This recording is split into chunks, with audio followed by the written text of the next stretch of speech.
ዛሬ የዘፍጥረት 2:15 ሀሳብ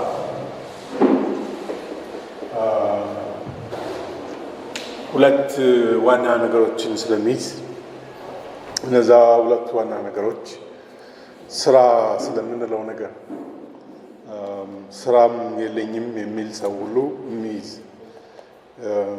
በሰውነት ብቻ ሰው ስለሆነ ብቻ ያለን መሆኑ የሚያመለክት ነገር ስላለው እሱን ነው የምናየው። ዘፍጥረት ምዕራፍ 2:15 እንደዚህ ነው የሚለው፣ እግዚአብሔር አምላክም ሰውን ወስዶ ያበጃትም ይጠብቃትም ዘንድ በኤድን ገነት አኖረው። ስለዚህ ሁለት ዋና ነገሮች ያበጃት ዘንድ ይጠብቃት። ስለዚህ ሁለት ስራ የምንለው ወይም ስለ ስራ የምንናገረው ማናቸውም ጉዳይ በእነዚህ በሁለት ሀሳቦች ላይ ያልፋሉ።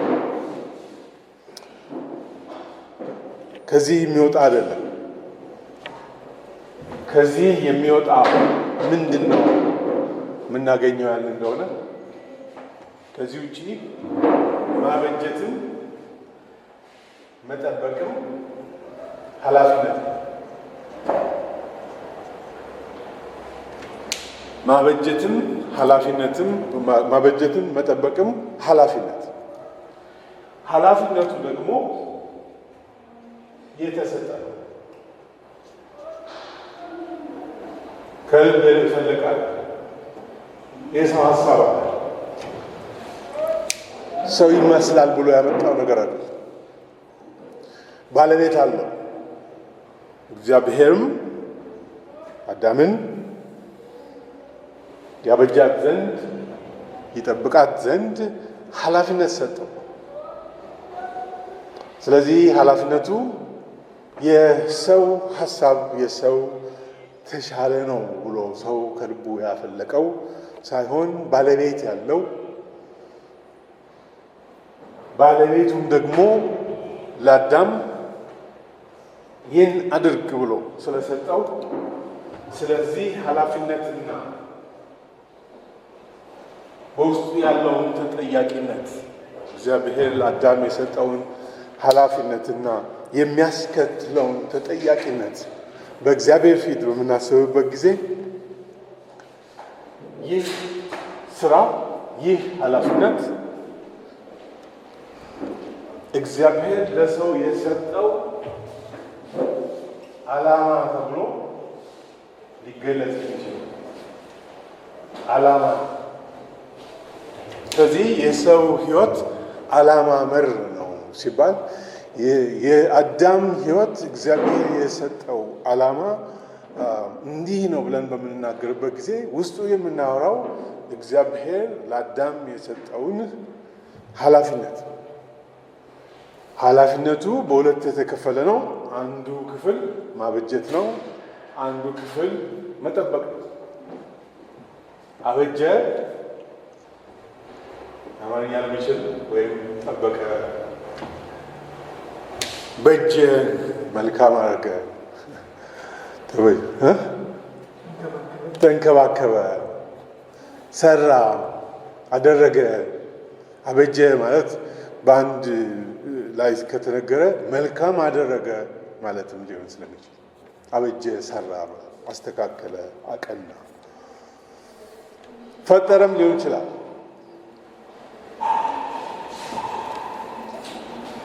ማብቃት ግን ያንንም የሚመስለው ነው። ይቅርታ፣ መጠበቅ። ጠበቀ ማለት ጠበቀ እንደሚባል ማጥበቅ፣ መከለል፣ መወሰን፣ ጉዳት እንዳይደርስ በሚያስፈልገው ቦታ ውስጥ ወሰን ውስጥ ማድረግ ማለት ነው። ማጥበቅ ማለት መከለል፣ መወሰን፣ ከማያስፈልገውና የሚያስፈልገውን ድንበር ማበጀትና ለምሳሌ አንድ ሰው ወግ አጥባቂ ሲባል ወጉ አስፈላጊ ስለሆነ ከዛ ውጪ አይወጣም ማለት ነው። ወጉም ብቻ የተሰጠውን ወግ፣ የተሰጠውን ስርዓት፣ የተሰጠውን ልምድ ብቻ ይዞ የሚቀመጥ ማለት ነው። ወጉን አጠበቀ ማለት ከለለው፣ ሌላ ነገር እንዳይገባ አደረገ ማለት ነው። ልጆችን መጠበቅ፣ ቤተሰብን መጠበቅ፣ አገርን መጠበቅ፣ የምንወደውን ነገር ሁሉ መጠበቅ ከዛ ይመጣል። መከለል፣ ድንበር አበጅቶ ይሄ ወደ እኛ ያኛው ወደ ሌላ እንድንል የሚያደርግ ነው። አጠበቀ ወይም ጥበቃ አረገ ማለት መጋቢ ሆነ ማለት ነው። ወይም ሐሰት ትምህርት እንዳይገባ ከልከላ አረገ ማለት ነው። እና እነዚህ ነገሮች በጣም ቢዘረዘሩ ብዙ ነገር ይወጣቸዋል። አንድ ነገር ብቻ አይደለም ማለት ነው። የተሰጠው ኃላፊነት ማበጀትና መጠበቅ ነው በሚባልበት ጊዜ ቀለል አድርገን እንዳናያቸው። በእንግሊዝኛው አነጋገርና ብዙዎቻችሁ ስለ ስራ የሚሰጥ መጽሐፍት በምታነቡበት ጊዜ ይሄንን በእንግሊዝኛው ካልቸራል ማንዴት ይባላል። ያው አማርኛውን አንዳንዴ እንደማንጠነቀቅ እንግሊዝኛውንም የማይጠነቀቅ ሰው ብዙ ነው። ካልቸራል ማንዴት የሚባለው ባህላዊ ይመስላል። ምክንያቱም ካልቸር የሚለውን ባህል እያልን ብዙ ጊዜ ስለምንተረጉም፣ ግን ላቲኑና የቋንቋው መሰረት ግን ባህል አይደለም። ካልቸር ማለት ካልቲቬሽን ከሚለው የመጣ ነው። የእንክብካቤው፣ የስራው፣ የጥበቃው ቋንቋ ነው በእንግሊዝኛ ሲነ። ስለዚህ ይሄኛው የካልቸራል ማንዴት ይባላል። ዛሬ ካልቸራል ማንዴት የሚባለውን እየተነጋገርን እንቆያለን።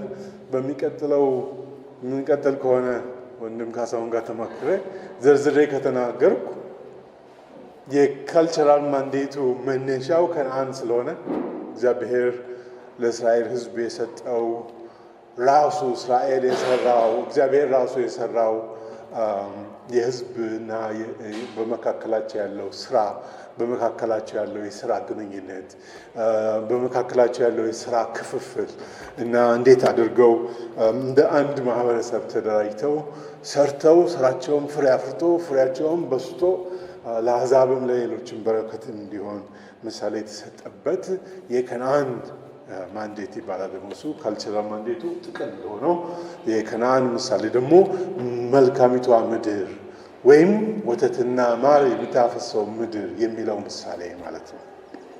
ዛሬ ወደዛ አልሄድም።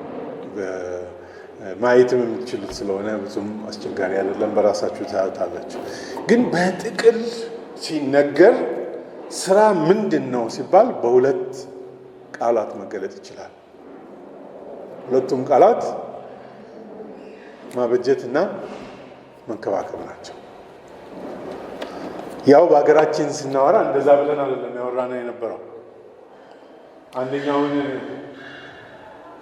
ምን እስቲ አስታውሱኝ። ባለፈው ሳምንት አማርኛ ከኔ ጋር 3 ዋና ዋና ኢትዮጵያ ውስጥ የታወቁ የስራ መደቦች ነበሩ ብለን ነበር መነሻ ያደረግነው። ቀዳሽ፣ አራሽ፣ ተኳሽ ከላላሉ ራሱ ዛሬ እና የተረሳው ነጋሽ የሚለው ነው። የንጉሱ እና የመሳፍንቱና መኳንንቱ ወደዛ ልባቸው ዛሬ ወደ ላይ አደረኩት። ዛሬ ተኳሹን ከላይ አደረኩት።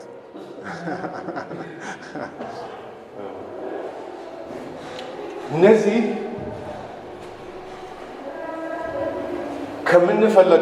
ከምንፈልጋቸው ለአዳም ከተሰጠ ኃላፊነት ጋር እግዚአብሔር ለአዳም ሰጠ ከምንለው ጋር ኢትዮጵያ ውስጥ የንጉሥ ወገን ስለሆኑ ወይም የንጉሥ አሽከር ስለሆኑ ወይም ለሁሉ ካህናት ስለሆኑ ወይም አራሽ ገበሬ ስለሆኑ የትኛው ከዚህ ውስጥ ከነዛ ቃላት ጋር ይቀራረባል ብትሉ በጣም በጣም ቅርቡ አራሽ ነው። ሁለተኛው ለዛ ቅርብ ግን ቀዳሽ ነው። ነጋሽ እና ተኳሽ የሚለው የሰው ልጅ ታሪክ በድካም የመጣ የሥራ ድርሻ፣ በተለይ በኃጢአት ምክንያት የመጣ፣ በተለይ ደግሞ ኃጢአትን ከመለማመድ ጋር የመጣ ሰው በሌላ ሰው ላይ እንዲነግስ መጽሐፋችን ላይ አይገኝም።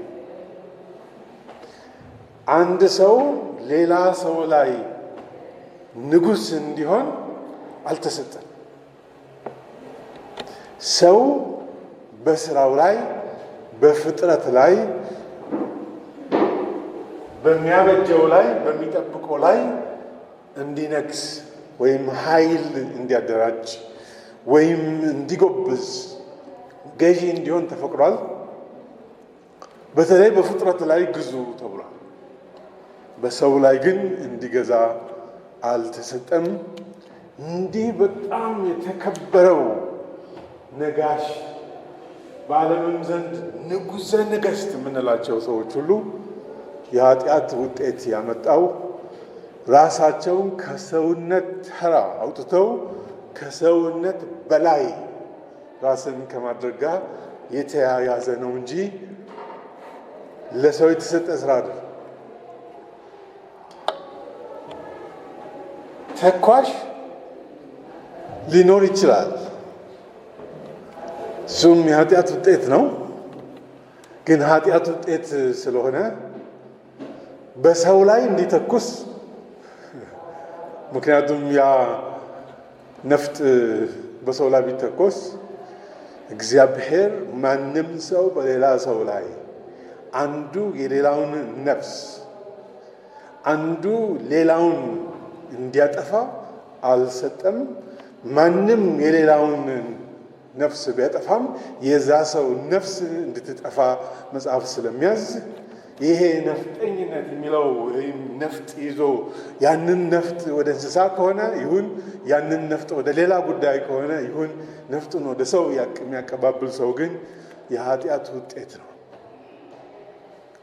ለአዳም ከተሰጠው ከማበጀትም ከመጠበቅም ጋር አይገናኝም።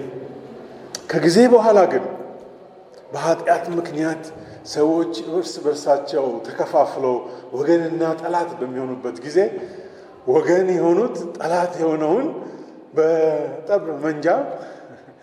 በጠብ መንጃው ወይም በነፍጥ ይጠብቃሉ ማለት ነው። ስለዚህ የኃጢአት ውጤትም ቢሆን ከቀዳሽ እና ከአራሽ ጋር እኩል ባይሆን ጥያቄ ምልክት ያለበት ጠባቂነት ውስጥ ዋለው ማለት ነው። እኛም አሁን የሀገር መከላከያ ነው ሲባል ሀገር የሚከላከል ነው የሚለው ቅዱስ ስራ ነው አድርገን ስለምንቆጥር ይሄ ቅዱስ ስራ የመጣው ከኃጢአት ውጤት የተነሳና በሰዎች መካከል የሀሳብ ልዩነት ብቻ ሳይሆን በጠብ መፈላለግ ልምድ ስላደረግንና ጠበኞች ነን፣ አንፈልጋቸውም፣ ቋሚ በእኛና በእነሱ መካከል ድንበር ይኑር ብለን ስላልን ድንበር ጠባቂ ወጥቶ አደር ቤቱም አይኖር ሀገር የሚከላከል ብለን ቅዱስ ስራ አደረግነው። የኃጢአት ውጤት ነው። ስለዚህ እነዚህ ነገሮች እንደ እግዚአብሔር ቃል በሚፈተሹበት ጊዜ፣ እንደ እግዚአብሔር ቃል በምናይበት ጊዜ ስራ ብለን የያዝናቸው ነገሮች እግዚአብሔር አስቀድሞ ከሰጠው ከመጀመሪያው ለአዳም ከተሰጠው ነገር ኋላም በኃጢአት ከተበላሸው ጋር በደንብ በጥንቃቄ ማየት ያስፈልገናል።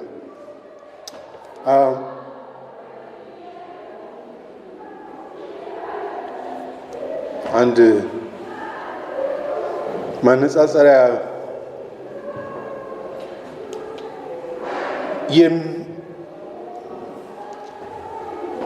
የምናያቸው ነገሮች ይሄ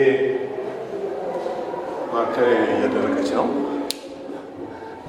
በምድር ላይ የምናያቸው ነገሮች ሁለት ዋና ነገሮች ናቸው ያልነው ማበጀትና መጠበቅ ነው ብንልም በእነዚህ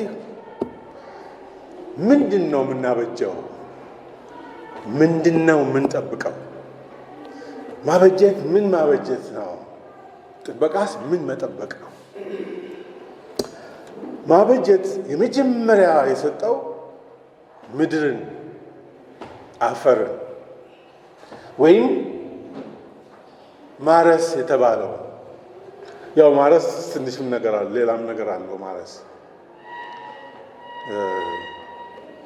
ያው እህቶች ስላላችሁ ሲወልዱ ይታረሳሉ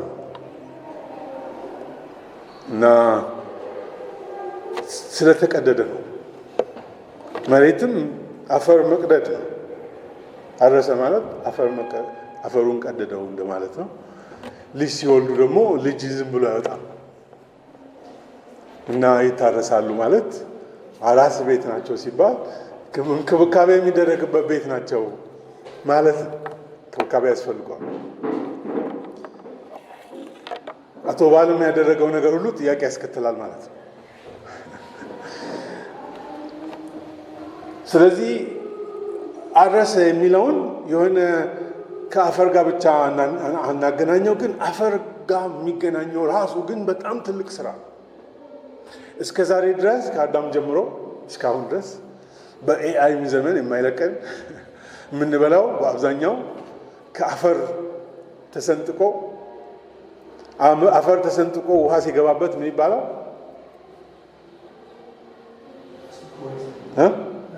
መስኖ ይባላል። እና በጣም አስፈላጊ መበስበስ ነው። በመወሰን መበስበስ እንደሆነ ሁላችሁ ስለምታውቁ አንድ ሰው መወሰነ ሲባል አስተሳሰቡ ነው የበሰበሰው። መወሰነ ግን መስኖ ነው የሚፈለግ እንክብካቤ እንዲደረግ አፈር ረጠብ እንዲል አፈር ረጥቦ ዘርን እንዲያበቀል ነው። የመወሰነ ሰው ሀሳብ ደግሞ ረጥቧል፣ ግን አያበቅልም። ምክንያቱም ከልክ በላይ በስብሷል። ልክ እንደዛው ነው። ውሃ በጣም ስትጨምሩበት አንዳንድ ዘር አይበቅልም እና ተመሳሳይ ነው። ቃላቱ ከዛ ነው የመጣው። እንግዲህ አፈር አብዛኛው ምግባችንን ከዛ ነው የምናገኘው። ምክንያቱም አካል ሰውነታችንም የተሰራው ከዛ ስለሆነ ነው። ግን ከአፈር ጋር የሚገናኝ ከሆነ በትክክል ስራ የለኝም ካልን በኋላ አፈር አለበት አላቅም እንደማለት አይሆንም። ካሰብ ነው እንደዛ ማለት ነው የሚሆነው። ምክንያቱም አፈር በልክ ቢረጥብና ዘር ቢያገኝ ይበቅላል። እና ብዙ ትምህርት የሚጠይቅ ይመስላችኋል? ማየት ብቻ የሚጠይቅ ደግሞ እንዲያይ ኤደን ደግሞ የአትክልት ስፍራ ነው ራሱ ሲጀምር። ስለዚህ ስልጠና የማያስፈልገው አትክልቱ ኦልሬዲ ከፊቱ አለ አዳም። ከዛ በኋላ እሱ እየተከለ ለልጆቹ እያሳየ መሄድ ይችላል ማለት ነው። በመጀመሪያ ደረጃ መሰረታዊ የሆነውን የሰውን ልጅ ፍላጎት የሚያሟላ ምግብን በሚመለከት ምንም የእርሻ ኢንስቲትዩት ሳያስፈልገው፣ ምንም ጥናትና ምርምር ሳያስፈልገው የሰው ልጅ ከአፈር ጋር ቢገናኝ በቂ ምግቡን ማግኘት ይችላል። እንዳያገኝ ግን ያደረጉት እነ ነጋሽና ተኳሽ መልካም ስም እንስጣቸውና መንግስት የሚባል ነገር አለ። ነገሰ የሚለውን እዚህ ውስጥ ስላለ ንጉስ የሚለው ነጋሽ የሚለው መንግስት የሚለው ውስጥ አለ። እሱ ውስጥ ሳልገባ መንግስት ስላለ መንግስትም ደግሞ ዋናው ስራው ስርዓት ጠባቂ፣ ህዝቡን መጋቢ ነው ስለተባለ እያንዳንዱ ሰው በቤቱ በጓሮ በሚያየው መሬት ቦታ ላይ ሁሉ ዘር እንዳይዘራ ስርዓት አበጅቶ እንዲሰሩ አፋጥኗቸው ይሁን እንዳይሰሩ ከልክሏቸው ይሁን እሱ የመንግስት ጠባይ ነው። አንዳንዱ መንግስት እንዲሰሩ ወገኖቹን ህዝቡን ያበረታታል። አንዳንዱ መንግስት ደግሞ እንዳይሰሩ እጃቸውን እንዲሰበስቡ የሚያደርግ ነገር ያበዛል። ዞሮ ዞሮ አዳም የተሰጠውን ስራ ምርምርና ክትትል የተለየ ነገር ሳይጠይቅ ወደ ጓሮ ዞር ብሎ መደረግ የሚችለውን ስርዓት አለ፣ ስርዓት መጠበቅ ያስፈልጋል። መልካም የሆነ ስርዓት አለ፣ መልካም ያልሆነም ስርዓት አለ። እሱ እንግዲህ መንግስታችን ምን አይነት መንግስት ነው፣ ስርዓታችን ምን አይነት ስርዓት ነው የሚል ጥያቄ ያስነሳል። አሁን ዛሬ ትምህርቱ እዛ ውስጥ የሚሄድ አይደለም። ግን ስራን ባየነው በለመድነው በሚሆነው መንገድ ሁሉ ወደ ስራ እንዳንገባ ከሚያደርጉ ነገሮች ውስጥ አንዱ መንግስት የሚያወጣቸው መመሪያዎች፣ ደንቦች፣ ህጎች፣ የመሬት አስተዳደር፣ ምርጥ ዘር፣ ማዳበሪያ፣ የዝናብ ጊዜ፣ መንገዱ፣ ድልድዩ እያልን ስንሄድ ብዙ ነገር ይመጣዋል ማለት ነው። ዝም ብሎ በራሱ አይመጣም። ስራው ሊሰራ ሲችል መስራት የሚችለውም አዳማዊ ባለጉልበት ብዙ ሆኖ እያለ አደራጅ ያስፈልገዋል፣ ተባብራችሁ እንጂ በግል አትሰሩም እያለ እንግዲህ መንግስትና ስርዓቱ ስራ የምንለውን በሌላ መልክ እንድናየው ብድግ ብለን ተነስተን ዘሩ እጃችን ላይ ስላለ እንዘራለን እንዳንል፣ ለመሆኑ መሬት ያንተ ነው ወይ፣ ባለይዞታ ነው ወይ፣ ድንበርህ ነው ወይ እንድንባባል አደረገ ማለት ነው። እነዚህ ነገሮች ሁሉም የኃጢአት ውጤት ናቸው። ሁሉም የኃጢአት ውጤት ስለሆኑ ደግሞ ክትትልና ቁጥጥር፣ ንግግር፣ ውይይት ይፈልጋል። አልበለዚያው ሁላችንም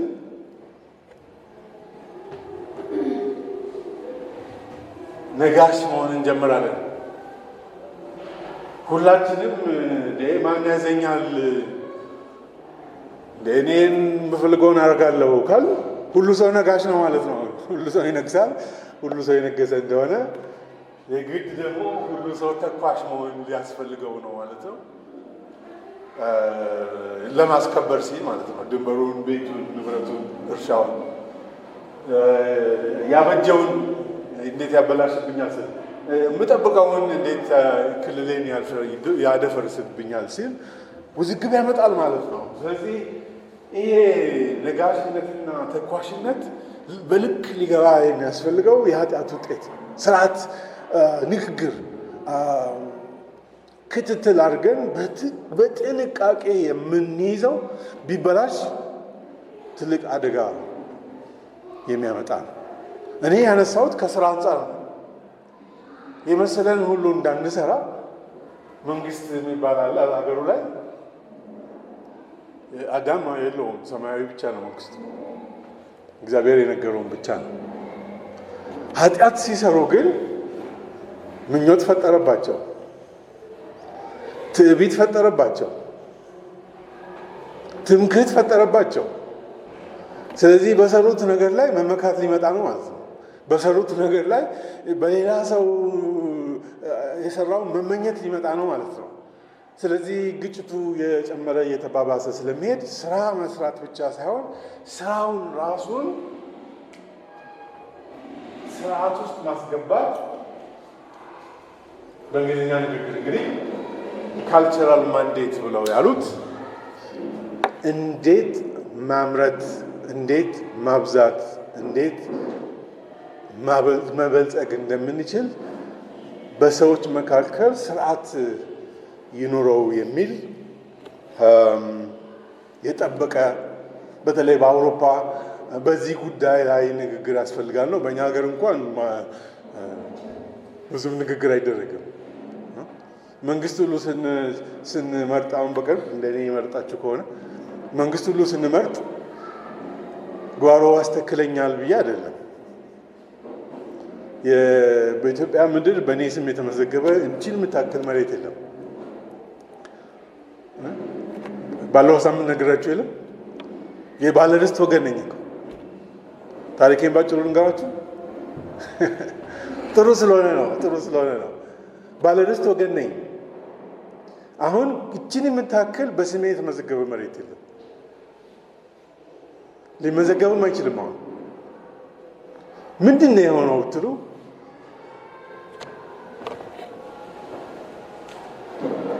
ያ ተማሪዎቹ በመጡ ጊዜ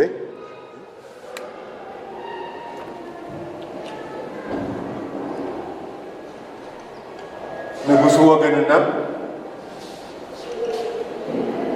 መሳፍንትና መኳንንቱ ወገን ከካህናቱ ጋር ተባብረው አራሹን ገበሬ ጭቆና አረጉበት።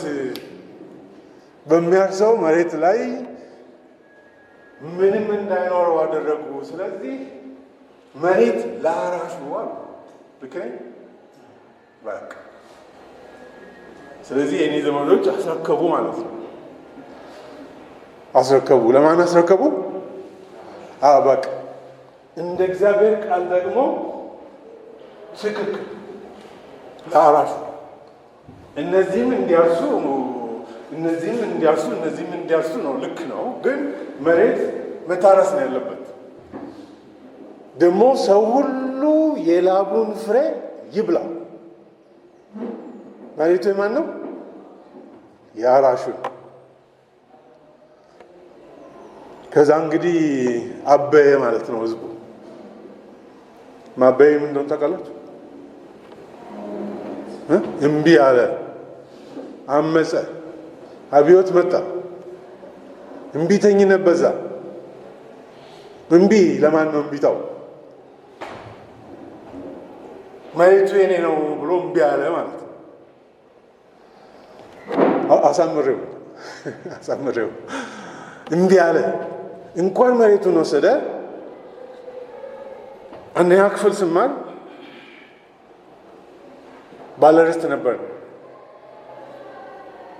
እኔ ሁለተኛ ክፍል ስማር ባለርስት ነበር። ሶስተኛና አራተኛ አምስተኛ ስገባ ግን ሸሸ። ስለዚህ ጎኔ የሚቀመጡት ልጆች ተለዋወጥን። እነሱ ባለርስት የከተማ ቦታና ትርፍ ቤት እንኳን አልደረሰንም። እነሱ ባለርስት፣ እኔ ምንም የለኝም። ለምን እንዳወቃቸዋል? ትዝታውን አታውቁም እናንተ፣ እድሜያችሁ ትንሽ ሸበት ያለ ታስባል። የአዳሪ ልጅ ስለሆንኩ ነው። የአዳሪ ልጅ ስለሆንኩ መሬት የለን፣ ቤት የለን። ግን በመልክ በትውልድ የዚህኛው ወገን ስለሆነ ምን አባታቸው ብሎ እንደውም ስብሰባ ስንሄድ ይውደም ራሱ በሉ ይሉና እኔ መፈክር ብዬ አላውቅም።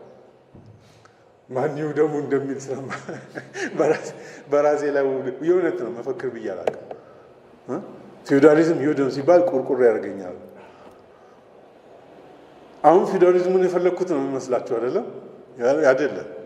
እኔ ባዶ እግሬን እየሄድኩ በዛን ጊዜ አብዮቱ እየለመለመ አብዮቱ በጣም ለመለመ። እኔ ደህየው። ስለ ሌሎች ባለርስቶች የማውቀው ነገር የለም። ስለ እኔ ግን ባዶ እጃችንን ቀረ። ስለዚህ እንዴ ይሄ ስርዓት ለመሆኑ ልክ ነው ወይ? አሁን ዛሬ ማወራላችሁ ዝም ብሎ ከባዶ ይመጣ አይደለም። ለመሆኑ ይሄ ኢትዮጵያ ላይ የተዘረጋው ስርዓት እውነት ነው ወይ? ልክ ነው ወይ? ለምንድን ነው አንዳንዶቹን የሚያደህየው? ደግሞ በወላጆች ኃጢአትን መጠየቅ አለብኝ እንዴ? ወላጆቼ ኃጢአትም አልሰሩም ልል እችላለሁ። ሰርተውስ ቢሆን እኔ ነኝ ተጠያቂው? ስለምንድን ነው እኔ ቁራጭ መሬት የማይተርፍልኝ? አይተርፍም። ለምን እንደሆነ ልንገራችሁ፣ አሳጥሬ ልንገራችሁ። መሬት ለአራሹ ብለው መሬት ለአራሹ ያሉት ናቸው የያዙት መሬቱን። አራሹ አይደለም መሬቱን የያዘው። መሬት ለአራሹ ያሉት ናቸው መሬቱን የያዙት። ምክንያቱም በሕገ መንግስት መሬት የማን ነው? መሬት የማን ነው? መሬት የህዝብ ነው። የህዝቡ የበላይ ጠባቂ ንጉሠ ነገሥቱ ደግሞ ተገቢ ነው። ታጋይ ንጉሠ ነገሥት ነው ስለማይባል ነው። እኔ እላለሁ አብዮተኛው ንጉሠ ነገሥት አይደለም ለእናንተ። እኔ ግን የንጉሥ ወገን ስለነበርኩ ንጉሥ ወገኖች ሲቀሩ በንጉሥ ወገን በንጉሥ ዙፋን የተቀመጡት ሰዎች ያደረጉት ያው ንጉሡ ያደረጉን ስለሆነ ሁለቱንም ተመልክቻለሁ። ስለዚህ ተኳሹ ሁሉ በኋላ ሚሊሻ ነው የተባለው፣ አብዮት ጠባቂ ነው የተባለው ሁሉ ያው ነው። ባለነፍጥ ነጋሹን አስከባሪ፣ ንጉሠ ነገሥቱን አስከባሪ ንጉሡ ኃይለማርያም ይሁን መለስ ዜናዊ ይሁን ዶክተር አብይ ይሁን ማንም ይሁን ማናቸው በመሀል ያሉትን ረሳኋቸው፣ ኃይለማርያም ደሳለኝ ማንም ይሁን ነጋሽ ናቸው። ጠባቂያቸው ተኳሽ ነው። ቀዳሹን ቆም አድርጌዋለሁ ስለሚመለከተን ነው። ገለል ማለት ነበረብን። ዮሐንስ መጥምቁን ቦታ ይዘን ሄሮድስን ምነው ማለት ነበረብን አላልንም። ገለል ማለት ነበረብን። ውስጡም ብንሆን እንደ ዳንኤል ውስጡም ሆነን መንግስቱን እናድርገው ብንል እንደ ሌሎችም ደግሞ በብሉይ ኪዳን እንዳየናቸው ሰው ቢሆን የእግዚአብሔር ሕዝብ ወገን የሆኑት ተመልካችና እርማት የሚያቀርቡ ማበጀትና መጠበቅ ከዚህ ውጭ ኃላፊነት አልተሰጠህም ብለው ለመንግስት ሊነግሩት ይገባ ነበረ። አልሆነም። ስለዚህ የእኔ የግል ታሪክ ጥሩ ታሪክ አይደለም። ጥሩ ታሪክ ያልሆነው ለምንድን ነው? ጥሩ አይወክልም ማንንም። እኔ ያየሁበትን መንገድ ልላችሁ ነው እንጂ ማንንም ሌላውን ሰው አይወክልም። ሁሉ ባለርስት አልደኸየም። አንዳንዶቹ ባለርስት አምልጠዋል። ኑሯቸውን በአሜሪካ አድርገዋል፣ በስዊትዘርላንድ አድርገዋል፣ በተለያየ ሀገር አድርገዋል። እዚህ የቀሩት ግን የተረፈም አለ፣ ያልተረፈም አለ፣ የተጎዳም አለ። ለማንኛውም ተገለባብጧል። ከተገለባበጠ በኋላ ግን ያ አራሽ አሁንም በስሙ መሬቱ በስሙ ነው፣ እያየው ነው። መሬት ተሽጦ ያልተሰራ ህንፃ የትኛው እንደሆነ ሁሉም መሬት ተሽጦ ነው የተሰራው። መሬት ለአራሹ አይደለም የሆነው። መሬት ለከተማ ልማት ቢባል ይሻላል። አዲስ አበባን ለማበልጸግ አልሆነም።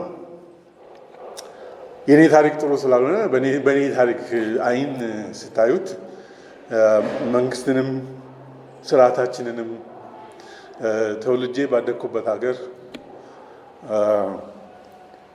በኑሯችን ውስጥ በአካሄዳችን ውስጥ በአስተሳሰባችን ውስጥ በገጠመን በዛ ውስጥ ደግሞ እንደ እግዚአብሔር ቃል መልሰን ይህንን እስቲ አሁን ብናየው ምን ይመስላል ሲባል የሚገኘውን ነገር ነው ልነግራችሁ ብዬ እንጂ የኔ ታሪክ ጥሩ ስለሆነ አይደለም። ምንም ጥሩ ታሪክ የለኝም። እንግዲያውስ እግዚአብሔር ለአዳም የሰጠውን አብጅ፣ ጠብቅ የሚለውን ኃላፊነት መሻር የማይቻል በኃጢአት ምክንያት ሸክሙ ይጨምራል እንጂ በኃጢአት ምክንያት የስራው ሸክም ደግሞም ውስጡ ያለው ላብ ይጨምራል እንጂ አልተለወጠም። ስላልተለወጠ ማበጀትና መጠበቅን እያንዳንዱ ሰው ማድረግ እንዲችል ስርዓት ማለት ምን መሆን ነበረበት? ቃላት እስቲ ያበድሩኝ።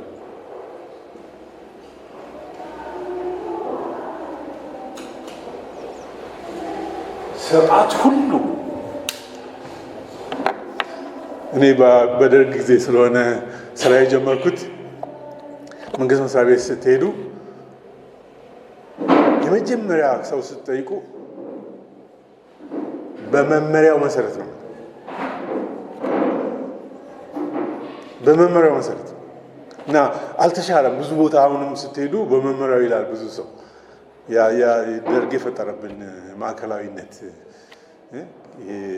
ሴንትራሊዝም የሚባለው ከማዕከላዊ ኮሚቴ ነው ሁሉ ነገር የሚወሰነው፣ ከዛ ወደ ታች ስለሚወርድ ነው።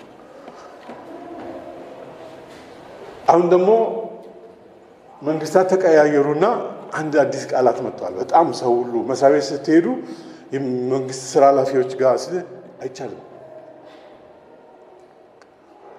እና ምን እንደነካቸው ማወቅ አይቻልም። አንድ ነገር ስትጠይቅ አይቻልም። ለምንድነው አይቻልም? ምንድነው የመንግስት መስሪያ ቤት ቢሮ ስራው ምንድነው? ስርዓቱ ዜጎች እንዲችሉ መስራት እንዲችሉ ማበጀት እንዲችሉ ማቅናት እንዲችሉ ተፍተፍ እንዲሉ ስርዓት በጋራ አደረግን ብለን ነው መንግስት ማለት። ግን ደማቸው ውስጥ ቶሎ የሚፈላው ነጋሽነት ስለሆነ ከነሱ ያልፈለቀ ነገር ንጉስ የኢትዮጵያ ንጉስ እንደሚያደርገው ማለት ነው። የሆነ ወንበሩ ላይ ሲደረስ አይቻልም። ማን ፈቅዶልን? ይሄ ኃላፊነቱ ማስቻል፣ ኃላፊነቱ መደገፍ፣ ኃላፊነቱ ማበርታት፣ ስራው ጠቅላላውን ደግሞ ሰው አንዱ ሌላውን ሳይነካ እንዲያበጅ፣ አንዱ ሌላውን ድንበር ሳያልፍ እንዲጠብቅ ለማድረግ የተዘጋጀ ነው። እንኳን ስርዓቱ ኖረ፣ ግን ስርዓቱ ንግግር ያስፈልገዋል ማለት ነው። በዚህ በኢትዮጵያ በእኛ ልምድ። ስለዚህ መሬት ጋር በተያያዘ ብዙ ነገር ነገርኳችሁ። ያልነገርኳችሁ በባህል ከባህል ጋር የተገናኘ መነገር የሚችልና መነገር የማይችል ከሰው ጋር በተገናኘ ከማን ጋር ነው መገናኘት የምችለው፣ ከማን ጋር ነው መገናኘት የማልችለው፣ ከማን ጋር ነው መሄድ የምችለው፣ ከማን ጋር ነው መሄድ የማልችለው፣ በእድሜ የሚመጣ በጾታ የሚመጣ በሰዎች መካከል እነዚህ ነገሮች ሁሉ ሲደመሩ ቅድም ያልናቸው እንግዲህ እኔ መሬት የሚለውን አራሽ የሚለው ሰፋም ስለሚል እሱ ላይ ያተኮርኩ እንጂ መሬትንም መጠበቅና ማበጀት ይቻላል። በሰዎች መካከል ያለውንም ልምድ ማበጀትን መጠበቅም ይቻላል። እንደገናም ደግሞ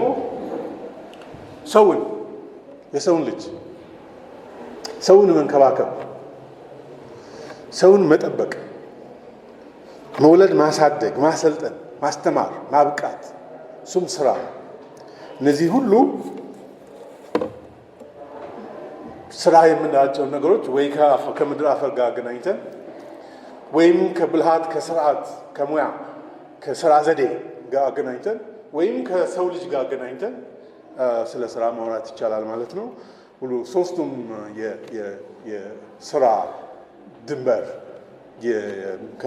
ከምድር አፈር ጋር የተገናኘ ወይም ስርዓት ጋር የተገናኘ ወይም ከሰው ልጅ ጋር የተገናኘ ሁሉም ማበጀትና መጠበቅ አለው። ቢዘረዘር ብዙ ነው፣ ግን ለዛሬ ጥያቄ የምጠይቁበትን ጊዜ ልሰጣችሁ። ለሚቀጥሉት 2 ደቂቃ አንድ ነገር ልንገራችሁ። ባለፈው ሳምንት ስራ ጥሪ ነው ብለን ነበር። አልረሳችሁብኝ ማለት የምታደርጉትን ሁሉ የሚለው እርስ በርሳችሁ የሚለው በቆላስይስ ላይ በሰማያዊ ጥሪ ከሰማይ ያለውን ሐሳብ በምድር እርስ በርሳችሁ የሚለው ጋር በሚደርስበት ጊዜ እያንዳንዱ ሰው በተጠራበት፣ እያንዳንዱ ሰው ባለው ጸጋ፣ እያንዳንዱ ሰው በሰውነቱ ለማበጀትም ለመጠበቅም የሌለው ስለሌለ አንዱ ሊበዛ ይችላል፣ ግን የሌለው የለም። ይሄንን ስናደርግ ለአዳም አለቃው ማን ነው እንበል? ለአዳም መንግስቱ ማን ነው እንበል? ለአዳም የሥራ ፈቃድ ሰጪው ማን ነው? ለአዳም ንግድ ፈቃድ ሰጪው ማን ነው? ማሰልጠኛ ተቋሙ ማን ነው? ስራ ስንል እኛ የምንሄድባቸው ባንኩ ማን ነው? ለአዳም አበዳሪው።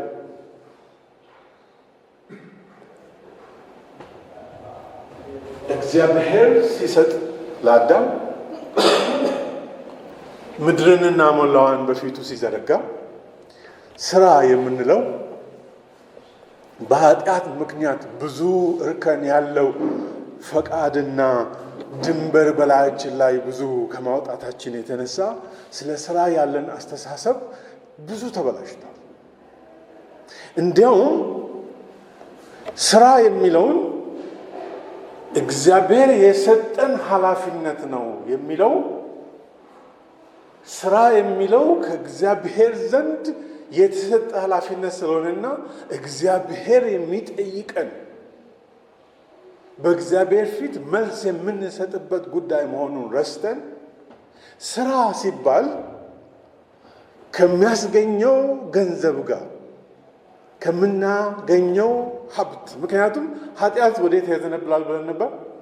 ወደ ምኞት፣ ወደ ትምክህት። ስለዚህ ስራው ራሱ የሚያስመካ፣ ስራው ራሱ የሚያስመኝ እንጂ ሰርቶ ደግሞ ኃላፊነትን መወጣት ሳይሆን ስራው ራሱ ቅርጹ ወደ ጎን ተቀይሮ በኃጢአት ተበርዞ አበላልጠነው እንደተሰጠን ጸጋ የሚለው ሳይሆን እግዚአብሔር እንደሰጠን እውቀትና ኃይል በተገኘንበት ቦታ በሁኔታዎች እግዚአብሔርን ደስ የሚያሰኝ ነገር እናደርጋለን በሚል ሳይሆን ስራውን ከእንትና የሚበልጥ ከሰው ጋር እያወዳደርን ኑሯችንን ራሱ እግዚአብሔር እንደሰጠን ሳይሆን ከሰው አይተን በምኞት በትምክህት ነው የምናስባቸው። ስለዚህ ስራው ተበላሸ። ስለዚህ ዛሬ የምቆመው የቱ ጋር ነው? ይህን ሁሉ ያወራሁትን ሁሉ ለማሰብ ብዙ ማያስፈልጋችሁ። ባለፈው ሳምንት ስራ ጥሪ ነው ብለን ነበር። ዛሬ ደግሞ ስራ ማበጀትም ማብቃትም ቢሆን እግዚአብሔር የሰጠው ኃላፊነት ስለሆነ መልስ የምንሰጠው በሰራነው ስራ ሁሉ በእግዚአብሔር ፊት ነው። ይሄ ሁሉ በምድር ላይ ያለው በገንዘብ ተተምኖ የምናወራው በትምክህት በምኞት እርስ በርስ የምናወራው ነገር ሁሉ የኃጢአት ውጤት ነው። እዚህ ጋር ነው የምቆመው።